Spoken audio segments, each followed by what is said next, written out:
My past once referred to scientists as, the last of the explorers. We've mapped out at least the surface of the Earth. Really diving down into biology are one of the last pursuits where you can truly discover something new. I don't know if there's any feeling like when you get new data, especially if you're proven right. Not always, but when there's times when you had a hypothesis and the data comes in and it looks like you're right. Across all the defeats and challenges that science faces, that for me is what keeps me going. This is Bold Minds, Future Leaders in Canadian Brain Research. I'm your host, Fiona Sanderson. I work at Brain Canada, where our mission is to bring together funders and researchers to enable health innovations for Canadians.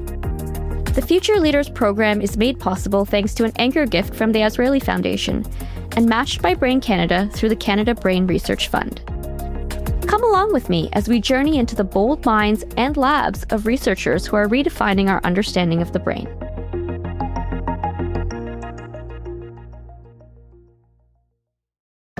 On the surface, you might not assume that autism spectrum disorder, obesity, and multiple sclerosis have much in common. But despite the fact that these conditions share very little in terms of symptoms, treatments, and even affected populations, the way they're being explored by researchers on the cutting edge of neuroscience is more similar than you might imagine. This episode, we're zooming in, way in, beyond even the microscopic level.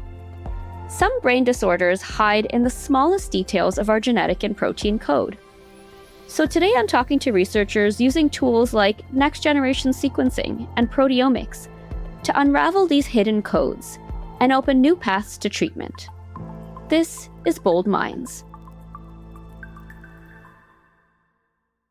Today I'm joined by... I'm Srijoy Tripathi. I'm an associate professor at the University of Toronto and a senior scientist at CAMH. He and his team dive deep into the genetics of neuropsychiatric and neurological disorders like schizophrenia, Alzheimer's, and autism to understand the significance of genetic variations, how they affect the health and behavior of brain cells, and how these may inform how we think about, diagnose, and help people living with these conditions. I'm also joined by... My name is Simon Tebo. I'm a clinician scientist and assistant professor, and I work at the Montreal Neurological Institute at McGill University.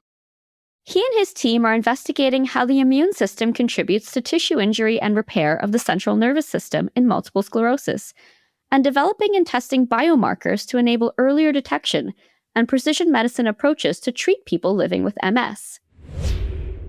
And I'm also joined by... Paul Sabatini, assistant professor at McGill University. He and his team study the neurobiology of feeding behavior and energy expenditure. Specifically, how a subset of neurons in the brain called POMC neurons control our appetite and energy balance, and how dysregulation of these cells contributes to obesity. Srijoy, Simon, Paul, welcome to Bold Minds. Thanks for having us. Thanks for having us. So Srijoy, let's kick it off with you. You studied the genetics of various neuropsychiatric and neurological disorders, one of those being autism spectrum disorder. We know that autism is very complex, so in its presentation, there are people living with autism with a huge spectrum of characteristics and severity. On a genetic level as well, there's no one gene we can point to and say, yep, the mutation in that gene results in autism. So tell us about your work and how you go about understanding the effects of an intricate genetic landscape. I think about autism, or at least genetic forms of autism, as basically disorders of brain development. If someone has a mutation in a gene, one of, let's say, thousands of genes that are important for how the brain develops, how it grows from a single cell, from when we're first made as a zygote all the way until we develop into, full babies, like there's hundreds, thousands of genes that are important for that process. If you have a mutation in any one of those genes, that might lead to autism. So rather than thinking about something like, let's say, Huntington's, where where mutations in that gene cause a single cause, in autism, there's mutations in many, many genes that could all disrupt neural brain development, and any one of those could cause what we refer to as autism. And Paul, you also study a very complex condition with a variety of physiological effects, obesity. So we heard from another researcher, Alex Caron, in episode 3, about how obesity can be thought of as a disorder of the brain. And your work digs even deeper, so into a subset of a specific type of neuron in the brain that regulates energy balance and appetite. So can you tell us about your research? I would love to. I study what's in the field known as the melanocortin pathway. It's a system of neurons in the hypothalamus that is fundamentally and critically important for regulating both short-term and long-term energy balance. So this is the fundamental system that controls body weight. It's implicated in both monogenic forms of obesity, as well as, the common forms we see in relation to the modern food environment. Both of these monogenic and common forms of obesity impact the melanocortin pathway. And while the melanocortin pathway has been studied for many, many years, POMC neurons, which are a fundamental component of the melanocortin pathway, there's still many unanswered questions about how they function, how obesity impacts their ability to control appetite, and how to target them to treat obesity. That's so interesting. So, there's this pocket of neurons in our brains that are affecting our physiology in such huge ways, and we don't really know much about them yet. Yes, lots of questions. So, Simon, your focus is on multiple sclerosis, another complex disorder with system-wide physiological effects. And your expertise is in neuroimmunology, so how the immune system in the brain contributes to both injury and repair. Can you explain to us what exactly is MS? So at the level of the central nervous system, how do we determine someone has MS? And how does the immune system contribute to this? Yeah, so MS is what we consider a complex neuroinflammatory condition. It doesn't fulfill the classic postulates you need to fulfill to call something autoimmune, although in my opinion, it almost certainly is. But it is very common. So it's the most common non-traumatic reason for a young person to have a neurological injury. And it sort of plays out in two ways. So on the first hand, there's a fairly well-established series of events, which we can sort of encapsulate with the word relapse biology. We think it's an outside-in sort of wave of inflammation or against a particular antigen that comes from the periphery and comes into the central nervous system and is targeted against myelin. So myelin is if you like, it's the coating around the electrical sheath of the nervous system that helps the electricity get conducted efficiently. So you lose your myelin, and in these focal inflammatory attacks, it can affect many parts of the nervous system. So there's that. On the other hand, there's a much more kind of indolent, smoldering process, if you like, that happens in the background. And we're sort of just getting to understand that process a bit better, which I'll sort of encapsulate with the word progression. So this idea that people can get worse over time in the absence of having new attacks, but the prior damage that was done never quite went away. And there's kind of two bits to that. We think partly it's a neurodegenerative disease. So once you have kind of ropey myelin and these denuded axons that don't really like sitting there trying to conduct electricity with no plastic sheath around them anymore, that can make them die kind of quicker. And on the other hand, we think, and this is really the focus of my research, that when the immune system comes in, so during those first inflammatory attacks, it doesn't actually leave. It kind of sets up shop and causes this kind of CNS compartmentalized inflammation, if you like, pickle juice, that even within a contained central nervous compartment can cause ongoing damage independent of those focal inflammatory attacks that set the whole process off at the beginning. We diagnose it based on clinical features and MRI features. We use something called the McDonnell criteria. And it's important to note that we don't actually fully understand the whole disease. It's kind of more of a syndrome, right? So we make a diagnosis based on a constellation of features which an international group of experts has come together and said that this is MS. And that definition is actually a moving target. We just had our newest revision of the McDonnell criteria, and we're sort of constantly aiming to implement new and emerging biomarkers so that we can make the diagnosis earlier, so that we can institute treatment earlier and minimize the sort of irreparable damage that happens if we don't stop that focal relapse biology and progressive biology as early as we can. So like you just said, your goal is to develop biomarkers that can be used in the clinic or the diagnostic lab to detect and inform treatment of MS, something that may be important for your own patients as a neurologist. But can you tell us, what is a biomarker? What makes a biomarker good or usable or informative? Yeah, so I mean, a biomarker is a bit of a buzzword. It means lots of different things in different contexts. So you can have biomarkers of disease risks. That might be a genetic test, for instance. We have biomarkers of diagnosis. So in the context of MS, for instance, we do lumbar punctures to look for evidence of inflammation. We do MRIs, as I mentioned. So they're diagnostic tools. And we also have kind of monitoring biomarkers that we can follow over time once somebody has a diagnosis or not, and tells us how a patient is responding to treatment or not. And finally, I guess you have prognostic biomarkers. So we have these things you can deploy hopefully early on in the disease that may detect whether my patient is on a good or a bad trajectory, and that might inform, again, the intensity of the treatments. And it can mean lots of different things as well. It could be an imaging test, it could be a blood test, it could be a cerebrospinal fluid test, it could be a digital eye movement tracking device. It's a very broad term. It just simply means a useful disease surrogate that we can use to hopefully better detect, predict, and monitor disease.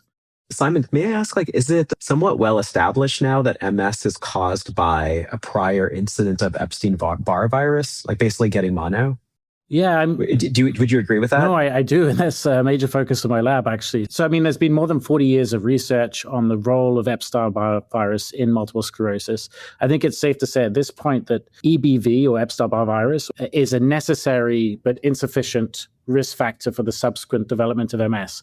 I personally think it's the first kind of nudge of the snowball, and then other things have to happen in the wrongly predisposed individual and in the wrong sequence to ultimately lead to MS. What I think is going on fundamentally is it's now known that EBV does two kind of unfortunate things, I guess. Number one, it's a molecular mimic. So bits of EBV look very much like bits of myelin. And so that's enough for an initial trigger. But then on the second hand, EBV is a herpes virus. So you have lifelong latency. And guess what? It happens to infect and reside within B cells. So one of the key cells of the immune system. And what is EBV trying to do once it's infected a B cell? Well, evolutionarily, it's supposed to survive. So now you've got this kind of latent infection within a B cell. And at the same time, bits of this latent infection look like the bits of myelin.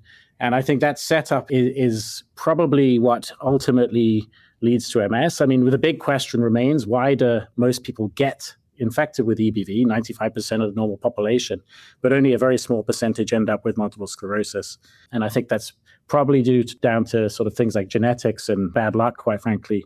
So it's not just about getting EBV, for instance, it's about when you got EBV. So we know that people are supposed to get EBV on average before the age of 10. But if you get EBV later in the shape of infectious mononucleosis, so these are teenagers that end up get it, or 20-year-olds that end up getting EBV and they end up in bed for 2 weeks, that is the sort of the bad version of EBV that seems to be the setup and predictive of future MS. So it's not just the virus itself, it's the wrongly predisposed individual, plus the sort of wrong time of life when they acquired the infection. Is MS, do you see defects in both oligodendrocytes and immune function? Do you think it takes kind of true partners to make this disease progress, or can you drive it just with one cell type defect? I think it's a very heterogeneous disease that we're just understanding sort of the heterogeneity of. As we mentioned before, it has diagnostic criteria, which is kind of a binary 1-0 and not really based on much in terms of biology. It's an imaging end result that we're seeing on an MRI scan, and it's a clinical attack, which again is an end result. One thing I do observe as a clinician quite frequently, and I don't know what it means, you can have two patients with very similar looking lesions on the MRI, very similar sort of attacks at baseline, who have very different results. Some people, they sort of rapidly get back to normal and everything's fine, and other people are in a wheelchair. So clearly there's a great difference in host response to injury that I think may well play a large part in progression. And one of my colleagues, Dr. Adil Harood, who's also funded by Brain Canada, does research on just this. In his studies, he's been able to show that actually some of the best prognosticators at the genetic level for people having not MS versus not MS, but people that have MS having worse versus better MS, is actually got more to do with genetics of CNS innate and repair capabilities rather than anything to do with the immune system, which I think is fascinating. That is fascinating. So you all work on conditions with lots of different symptoms, different areas of the body affected, no specific causes really nailed down, and lots of people affected. So autism, obesity, MS, these are some of the most common conditions. And each of you are working on extremely specific aspects of these conditions that have massive system-wide impacts. So in essence, you're zooming in order to zoom out. So how do you put the puzzle pieces together? How do you go from the effect of a genetic variation or a subset of a cell population or a circulating biomarker to what it's doing in the context of complex outcomes? A paradigm I often use is like maybe the idea of maybe the first thing you do is you build a reference atlas.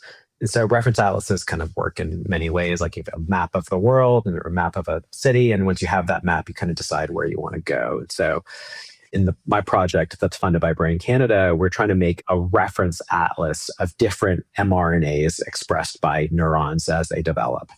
So we're working with really talented experimental colleagues at University of Toronto using a bunch of latest edge, cutting edge tools. But we can basically learn a lot of stuff about tiny things made by neurons that change as these neurons are growing up.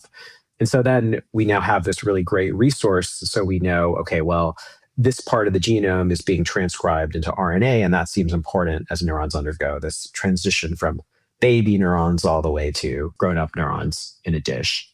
And then when we have that reference resource, that we can go use that resource to re-look at genetic information from individuals with autism disorder. We can say, well, do those people have genetic mutations in these new regions of the genome that we've said are important for neuron development? So that enables us to then link, a mutation in this part of the genome to response or importance of that part of the genome for normal neuron development. Yeah, I like that answer. This is really scaffolding up. We're starting, really small. But the idea is, this is step one in the process. And unless you kind of understand the fundamentals of the system, it's really difficult to understand how the system breaks in pathology.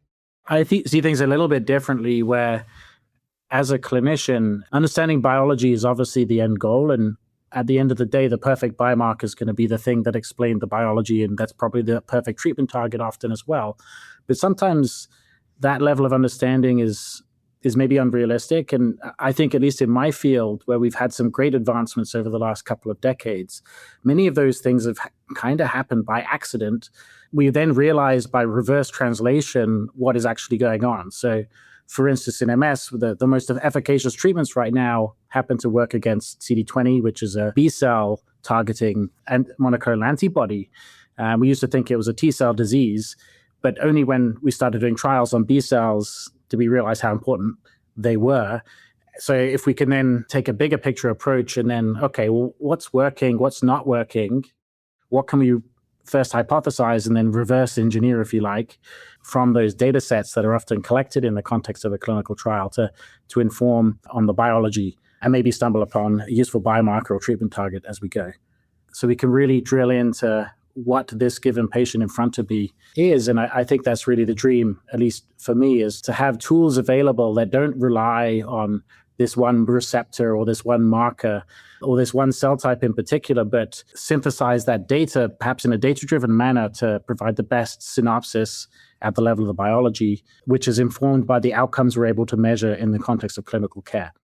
Yeah, complex diseases, you just need more study. I don't think that can be argued. I mean, MS, obesity, autism, without further investigation, whether it's, human clinical trials or basic research, we can't make progress without research. Yeah.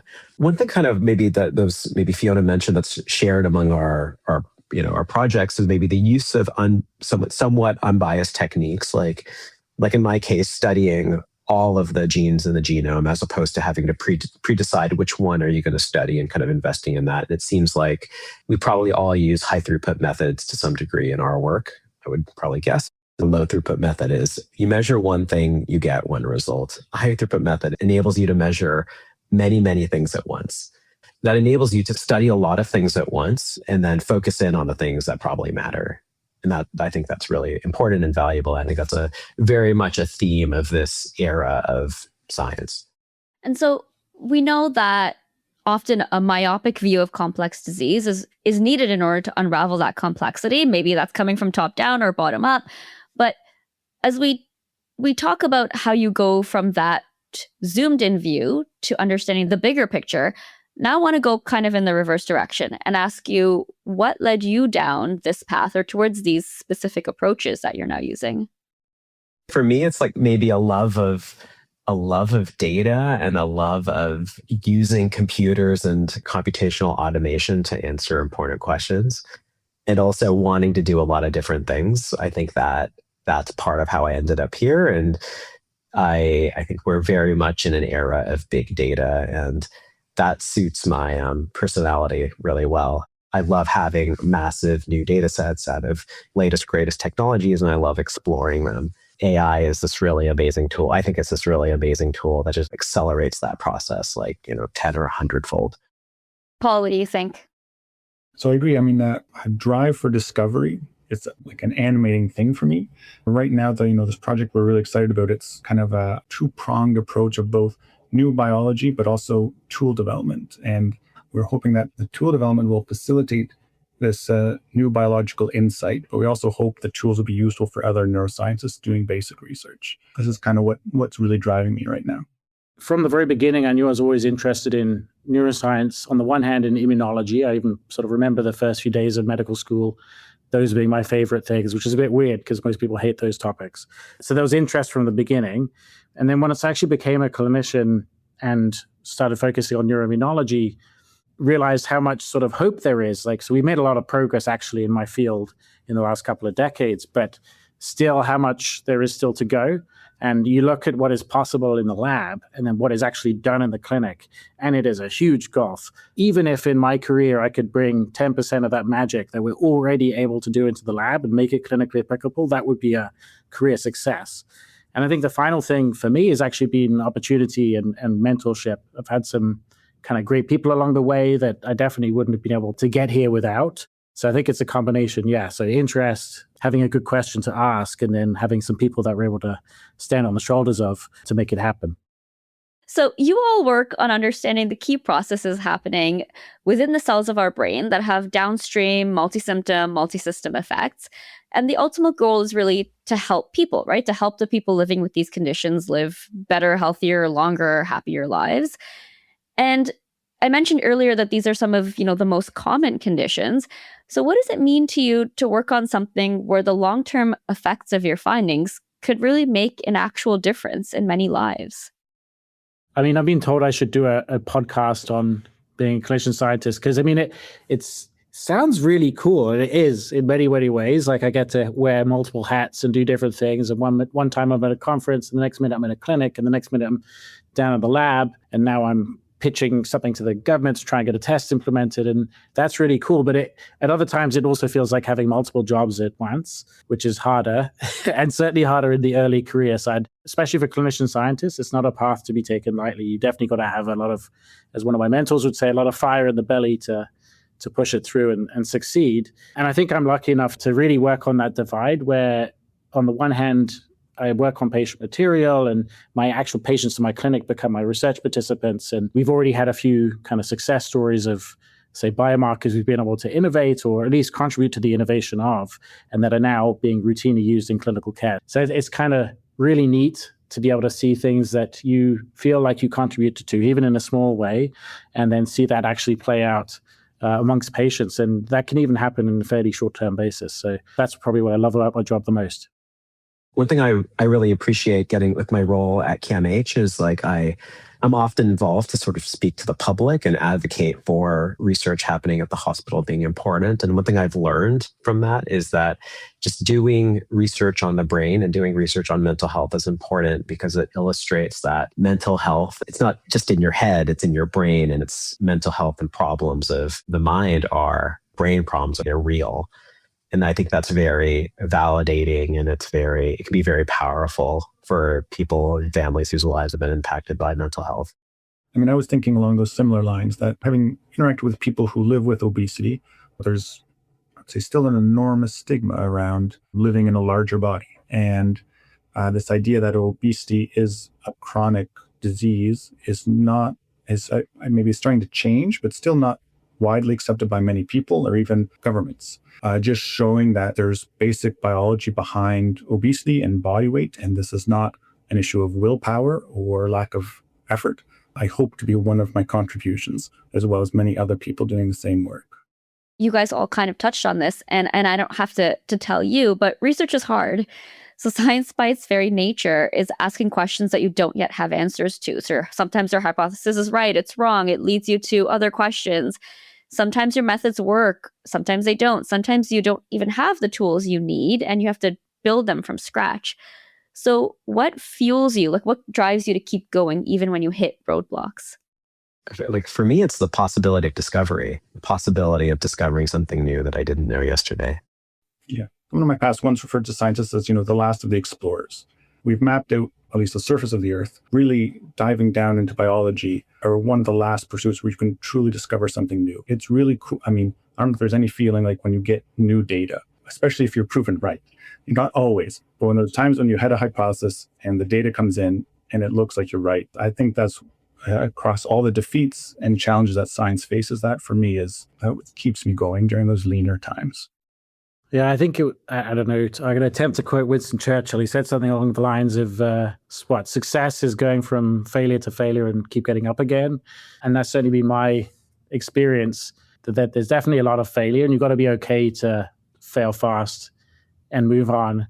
For me, I have to be sustained by the successes when they do happen. So it's about getting energy from the moments when things do work, or that grant does come, or the paper finally gets published. And in the bigger picture, I guess, in the kind of the grand scale of the satisfaction is knowing that, or hoping that what you're doing is directly relevant to the people that we're trying to treat and make the lives better for.